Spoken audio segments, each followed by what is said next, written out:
Mga kalangga kaninang umaga nung dumaan ako doon sa one way lang na daanan. Oh, ang hirap talaga.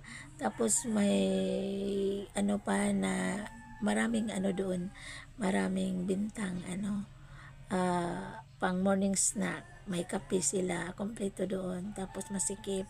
Ngayon may nag-encounter na sasakyan ay siyempre, hanap ako ng ma-stayhan ko na hindi ako masagi. Ngayon, tamang-tama, doon ako nakahinto sa may nagkakape na customer yata yon. Ang angas niya.